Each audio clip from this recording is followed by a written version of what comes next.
What the new Justice League trailer learned from Wonder Woman. The most obvious hint that the new Justice League trailer is the first post-Wonder Woman glimpse at the movie comes from the prevalence of Wonder Woman and related elements on screen. It's no accident that a scene featuring Diana Gal Gadot opens the trailer, and includes her sweep the leg move so heavily featured in the trailers for her own movie, nor that we see Themyscira and the Amazons in action. The more subtle influence of the success of the Wonder Woman movie may be that this trailer continues the lighter though no less melodramatic tone of Justice League. At least in terms of promotion. The movie being teased in this trailer is miles away from the grim self-importance of the promotion for Batman v Superman: Dawn of Justice, and is instead filled with self-referential jokes that, gasp, even poke fun at beloved tropes from the DC mythos. Who, really, expected The Flash, Ezra Miller, to make fun of Batman's patented disappearing act when talking to Commissioner Gordon, J.K. Simmons, especially after The Dark Knight's appropriately pessimistic "not enough"? When did Aquaman, Jason Momoa, get so self-aware that the hair shake as he walks away from pummeling a parademon through a building feels like a nod to the over-the-top nature of the scene?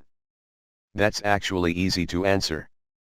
It was when Momoa was cast, most likely. Even the Batman mythos gets to poke fun at itself, thanks to Jeremy Irons' dry Alfred Pennyworth. One misses the days when one's biggest concerns were exploding wind-up penguins, he notes. A joke, or laying groundwork for the Penguin to appear in a future Matt Reeves-directed movie. The tone works, and the trailer does a lot of heavy lifting more or less successfully. The basic natures of the Flash: self-conscious, awkward and funny. And Aquaman, a blunt bruiser who's worryingly game for a lost cause, are demonstrated. The villains are almost introduced, or at least teased. Comic fans will recognize Steppenwolf and the parademons of Jack Kirby's Fourth World. If nothing else, and the return of Superman is foreshadowed so heavily in the post-credit sequence that it seemed like a letdown that he didn't actually show up on screen. If there's a major failing for the trailer, it's one that's a running theme in Justice League promotion to date. Ray Fisher's Cyborg feels like an afterthought, and someone who is somehow in the background, instead of a full member of the team.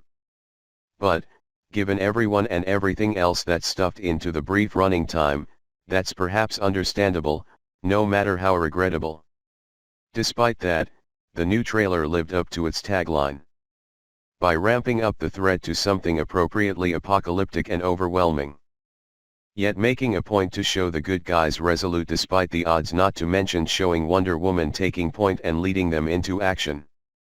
Another nod to the character's newfound popularity post-solo movie. It's something that promises what comic books used to eagerly call a superhero slugfest, as overblown and, more important, fun as anyone could hope for. After Wonder Woman proved the appeal of watching heroes take on a situation they couldn't hope to overcome with optimism, conviction and a dedication that lives on the line between righteousness and the suicidal.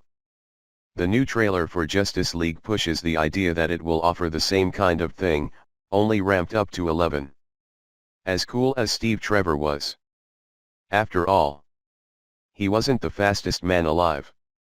Nor half robot.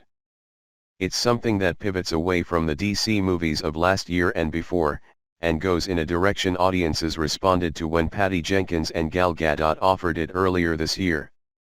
All in, indeed.